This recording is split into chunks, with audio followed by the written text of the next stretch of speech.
헤르만 헤세의 일생 1877년 7월 2일 독일 남부의 작은 마을 칼프에서 한 아이가 태어났습니다. 헤르만 헤세.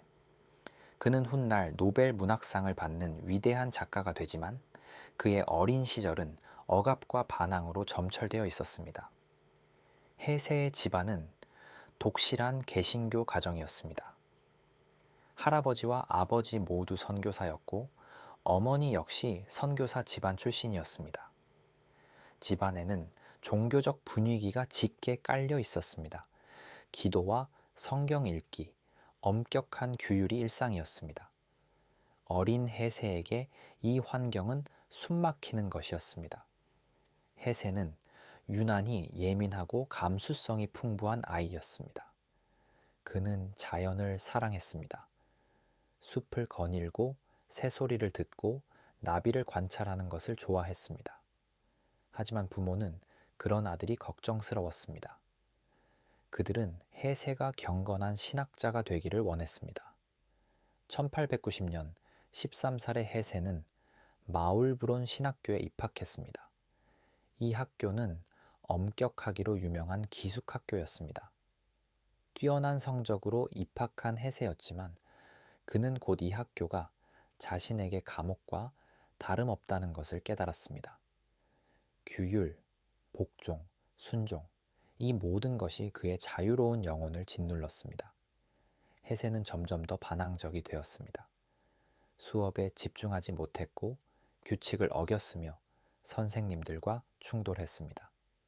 1892년 3월 입학한 지 불과 7개월 만에 해세는 학교에서 도망쳤습니다. 그는 들판을 헤매다가 발견되어 다시 학교로 돌아왔지만 결국 퇴학당했습니다. 이 사건은 해세에게 깊은 상처를 남겼습니다. 부모는 실망했고 해세 자신도 자신을 실패자로 여겼습니다. 그는 심한 우울증에 빠졌습니다. 부모는 아들을 정신병원에 입원시켰고 이후 다른 학교들을 전전했지만 모두 실패했습니다. 15살이 되던 해 해세는 극도의 절망 속에서 자살을 시도했습니다. 다행히 목숨은 건졌지만 이 경험은 그의 삶에 지울 수 없는 흔적을 남겼습니다. 해세는 평생 우울증과 싸워야 했고 이 고통은 그의 문학의 중요한 원천이 되었습니다. 학교를 포기한 해세는 시계 공장에서 견습공으로 일하기 시작했습니다. 하루 14시간씩 기계 앞에서 일하는 것은 고된 노동이었습니다. 하지만 이 경험은 해세에게 노동자들의 삶을 이해하게 해주었습니다. 3일 만에 그만두긴 했지만요. 이후 해세는 서점에서 일하기 시작했습니다. 툴빙겐의 한 서점에서 견습사원으로 일하면서 그는 비로소 자신의 세계를 찾았습니다. 책에 둘러싸여 지내는 것, 그것이 바로 해세가 원하던 것이었습니다. 낮에는 서점에서 일하고 밤에는 책을 읽고 시를 썼습니다. 10대 후반의 해세는 탐욕스럽게 책을 읽었습니다. 괴테, 노발리스, 니체, 쇼펜하우어, 독일 낭만주의와 철학에 빠져들었습니다. 특히 니체의 사상은 그에게 큰 영향을 미쳤습니다. 기존의 가치를 의심하고 자신만의 길을 가라는 니체의 메시지는 해세의 마음을 뒤흔들었습니다. 해세는 습작을 계속했습니다. 시를 쓰고 산문을 쓰고 잡지에 투고했습니다. 대부분 거절당했지만 그는 포기하지 않았습니다. 1899년 22살의 해세는 첫 시집 낭만적인 노래와 산문집 자정 이후의 한 시간을 자비로 출판했습니다. 반응은 미미했지만 이것은 해세에게 중요한 첫걸음이었습니다. 1904년 해세는 첫 번째 소설 페터 카멘친트를 발표했습니다. 이 작품은 해세를 일약 유명 작가로 만들었습니다. 페터 카멘친트는 도시 문명을 거부하고 자연으로 돌아가는 한 젊은이의 이야기였습니다. 이것은 당시 독일 사회의 많은 젊은이들의 공감을 얻었습니다. 산업화가 급속도로 진행되던 20세기 초 많은 사람들이 현대 문명에 대한 회의를 느끼고 있었습니다. 해세의 소설은 이러한 시대적 갈망을 포착했습니다. 책은 베스트셀러가 되었고 27살의 해세는 하루아침에 문단에 주목받는 작가가 되었습니다. 이 성공으로 해세는 서점 일을 그만두고 전업 작가가 될 수 있었습니다. 그는 스위스의 작은 마을 가이엔호펜으로 이사했습니다. 보덴 호수가 내려다 보이는 아름다운 곳이었습니다. 이곳에서 해세는 집필에 몰두했습니다. 1904년 같은 해에 해세는 마리아 베르누이와 결혼했습니다. 마리아는 9살 연상의 사진작가였습니다. 그녀는 지적이고 독립적인 여성이었습니다. 해세는 행복한 결혼 생활을 기대했습니다. 하지만 현실은 그의 기대와 달랐습니다. 가이엔호펜에서의 생활은 평화로워 보였습니다. 해세는 정원을 가꾸고 그림을 그리고 글을 썼습니다. 새 아들이 태어났습니다. 그는 수레바퀴 아래에서 게르트루트, 로스할데 같은 작품들을 발표했습니다. 특히 수레바퀴 아래서는 자신의 신학교 경험을 바탕으로 쓴 작품으로 교육 제도가 얼마나 젊은이들을 짓누르는지를 생생하게 그려냈습니다. 하지만 해세의 내면은 평화롭지 않았습니다. 결혼 생활은 점점 어려워졌습니다. 마리아는 정신적으로 불안정했고 해세 자신도 우울증과 싸우고 있었습니다. 그는 자신이 부르주아적인 안락함 속에 갇혀 있다고 느꼈습니다. 자신이 비판했던 바로 그 삶을 살고 있는 것 같았습니다. 1911년 해세는 인도로 여행을 떠났습니다. 동양의 지혜를 찾아 떠난 여행이었습니다. 하지만 이 여행은 실망으로 끝났습니다. 해세가 기대했던 신비로운 동양은 없었습니다. 대신 그가 본 것은 가난과 질병 그리고 식민 지배의 현실이었습니다. 그는 실망하여 돌아왔지만 이 여행은 그의 내면에 동양 사상에 대한 씨앗을 뿌렸습니다. 1914년 제1차 세계대전이 발발했습니다. 이것은 해세의 인생을 근본적으로 바꾸어 놓았습니다. 독일 전역이 전쟁 열기에 휩싸였습니다. 많은 지식인들이 전쟁을 찬양했습니다. 하지만 해세는 달랐습니다. 그는 전쟁을 반대하는 글을 썼습니다. 1914년 11월 해세는 오 친구들이여 이런 음조가 아니라 라는 글을 발표했습니다. 이 글에서 그는 독일과 프랑스 양쪽의 지식인들에게 호소했습니다. 증오를 멈추고 서로를 이해하라고. 이 글은 엄청난 비난을 불러일으켰습니다. 사람들은 해세를 매국노라고 불렀습니다. 해세는 고립되었습니다. 친구들이 등을 돌렸고 독자들이 그를 비난했습니다. 설상가상으로 가족에게도 비극이 찾아왔습니다. 아버지가 세상을 떠났고 아내 마리아는 심각한 정신질환으로 병원에 입원했으며 막내 아들이 중병에 걸렸습니다. 1916년 해세는 심각한 정신적 위기에 빠졌습니다. 그는 정신분석가 요제프 랑의 도움을 받기 시작했습니다. 랑은 칼 융의 제자였고 해세에게 정신분석 치료를 해주었습니다. 이 경험은 해세에게 깊은 영향을 미쳤습니다. 그는 자신의 무의식을 탐구하기 시작했고 이것은 그의 문학에 새로운 차원을 열어주었습니다. 1919년 해세는 데미안을 발표했습니다. 이 작품은 해세 문학의 전환점이 되었습니다. 데미안은 한 소년이 자아를 찾아가는 과정을 그린 성장 소설입니다. 주인공 싱클레어는 선과 악, 빛과 어둠으로 나뉜 세계에서 고민하다가 데미안이라는 신비로운 친구를 통해 진정한 자기 자신을 발견합니다. 데미안은 엄청난 반향을 일으켰습니다. 특히 전쟁을 경험한 젊은 세대에게 큰 울림을 주었습니다. 그들은 기존의 가치가 무너진 세계에서 새로운 의미를 찾고 있었고 데미안은 그들에게 하나의 길을 제시했습니다. 해세는 처음의 가명으로 이 작품을 발표했는데 많은 비평가들이 이것을 신인의 작품으로 착각할 정도로 신선했습니다. 같은 해 해세는 마리아와 이혼했습니다. 15년간의 결혼 생활이 끝났습니다. 해세는 스위스 티치노 주의 몬타뇰라로 이사했습니다. 이곳은 산속의 작은 마을로 해세는 여기서 새로운 삶을 시작했습니다. 몬타뇰라에서 해세는 극도로 단순한 삶을 살았습니다. 작은 집에서 혼자 살며 글을 쓰고 그림을 그렸습니다. 그는 수채화에 빠져들었습니다. 자연의 풍경을 그리는 것이 그에게 위안을 주었습니다. 해세는 평생 3,000점이 넘는 수채화를 그렸습니다. 1922년 해세는 시타르타를 발표했습니다. 이 작품은 붓다의 시대를 배경으로 한 젊은이가 깨달음을 찾아가는 이야기입니다. 시타르타는 모든 가르침을 거부하고 직접 경험을 통해 진리를 찾습니다. 강가의 뱃사공이 되어 강물 소리를 들으며 그는 마침내 깨달음을 얻습니다.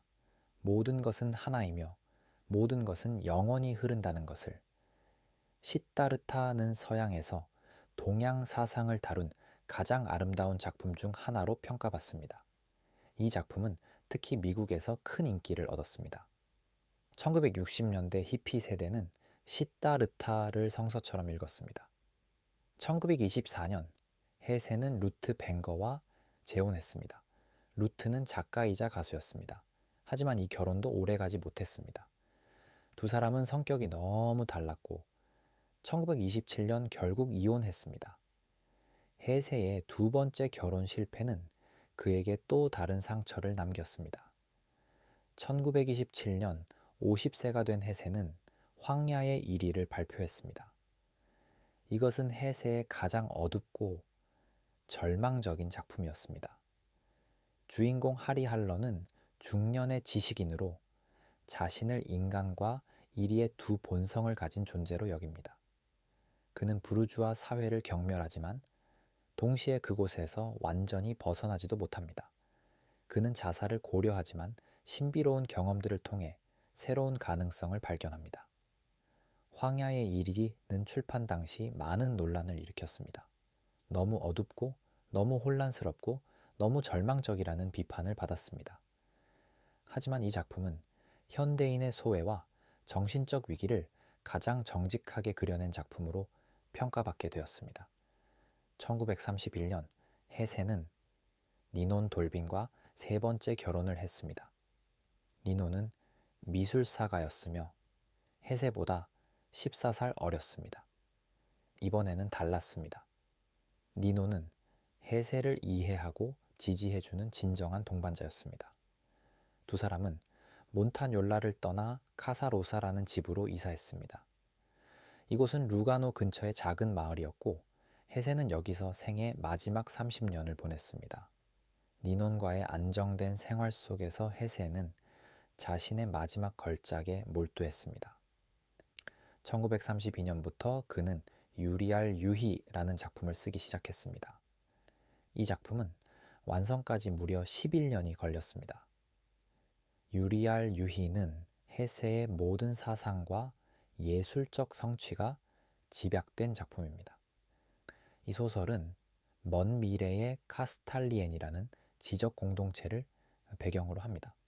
주인공 요제프 크네이트는 최고의 유리알 유희 명인이 됩니다. 유리알 유희란 음악, 수학, 철학, 예술의 모든 요소를 통합하는 지적 게임입니다. 하지만 크네이트는 점차 이 순수한 정신 세계가 현실과 동떨어져 있다는 것을 깨닫고 마침내 카스탈리엔을 떠나 현실 세계로 돌아가기로 결심합니다.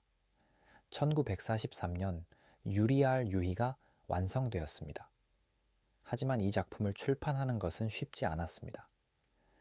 제2차 세계대전이 한창이었고 해세는 나치에 의해 금서 작가로 지정되어 있었습니다. 결국 이 작품은 스위스에서만 출판될 수 있었습니다.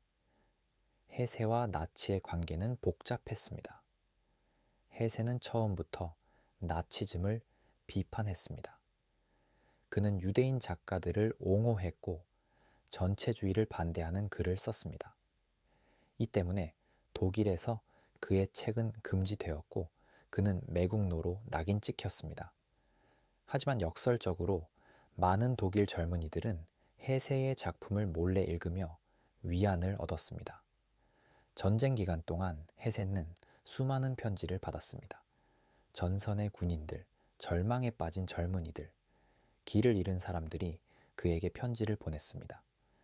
해세는 이 모든 편지에 정성껏 답장을 했습니다. 때로는 하루에 30통이 넘는 편지를 썼습니다. 그는 자신의 문학이 고통받는 사람들에게 위안이 되기를 원했습니다. 1946년 헤세는 노벨 문학상을 수상했습니다. 스웨덴 할리머는 유리알 유희를 비롯한 그의 작품들이 고전적인 인도주의적 이상과 뛰어난 문체를 보여준다고 평가했습니다. 69세의 헤세에게 이것은 늦게 온 인정이었지만 그에게는 큰 의미가 있었습니다. 노벨상 수상 이후 헤세의 명성은 더욱 높아졌습니다. 하지만 그는 이미 늙고 병들어 있었습니다. 류머티즘과 눈병으로 고생했고 글을 쓰는 것도 점점 어려워졌습니다. 그는 주로 시를 썼고 편지에 답했으며 과거를 회상하는 산문들을 썼습니다. 헤세는 고독 속에서도 창작을 멈추지 않았습니다. 그는 매일 정원을 거닐었고 나무들과 꽃들을 관찰했습니다. 자연은 여전히 그에게 가장 큰 위안이었습니다. 그는 나무에 관한 명상이라는 아름다운 에세이를 썼습니다. 나무는 우리에게 침묵과 인내를 가르쳐 준다고, 나무는 뿌리를 땅에 두고 하늘을 향해 자란다고 그는 썼습니다. 1955년 헤세의 아내 니논이 심각하게 아팠습니다. 헤세는 헌신적으로 그녀를 간호했습니다. 다행히 니논은 회복했지만 이 사건은 헤세에게 큰 충격을 주었습니다. 그는 자신의 죽음에 대해 더욱 깊이 생각하기 시작했습니다. 1962년 8월 9일 85세의 헤세는 카사로사의 정원에서 산책을 하다가 쓰러졌습니다. 뇌졸중이었습니다. 그는 곧 침대로 옮겨졌고 의식을 회복하지 못한 채 조용히 숨을 거두었습니다. 아내 니논이 그의 곁을 지켰습니다. 헤세는 몬타뇰라의 작은 묘지에 묻혔습니다. 그가 그토록 사랑했던 산과 숲이 내려다 보이는 곳이었습니다. 그의 묘비에는 간단한 글귀만이 새겨져 있습니다. 헤르만 헤세, 시인 1877-1962. 헤세의 삶은 우리에게 무엇을 가르쳐 줄까요? 무엇보다도 그의 삶은 진정성에 관한 이야기입니다. 헤세는 평생 자기 자신에게 충실하려 노력했습니다. 사회가 요구하는 것, 부모가 기대하는 것, 시대가 강요하는 것에 굴복하지 않았습니다. 그는 자신만의 길을 찾았습니다. 헤세의 삶은 또한 용기에 관한 이야기입니다. 제1차 세계대전 중에 전쟁을 반대한다는 것, 나치 시대의 전체주의를 비판한다는 것은 엄청난 용기가 필요한 일이었습니다. 그는 인기를 잃고 비난받고 고립되는 것을 두려워하지 않았습니다. 그는 자신이 옳다고 믿는 것을 말했습니다. 헤세는 우리에게 내면의 여정의 중요성을 가르쳐 줍니다. 그의 모든 작품은 결국 자기 탐구에 관한 것입니다. 페터 카멘친트, 싱클레어, 시다르타, 하리 할러, 요제프 크네이트. 이 모든 인물들은 자신이 누구인지 어떻게 살아야 하는지를 찾아 헤맵니다. 헤세는 말합니다. 답은 밖에 있지 않다고, 답은 우리 안에 있다고. 헤세의 작품들은 이원성의 극복에 관해 이야기합니다. 선과 악, 정신과 육체, 빛과 어둠. 우리는 이러한 것들을 분리하려 하지만 진정한 지혜는 이 모두를 통합하는 것입니다. 데미안의 아브락사스 시는 신성과 악마성을 모두 포함합니다.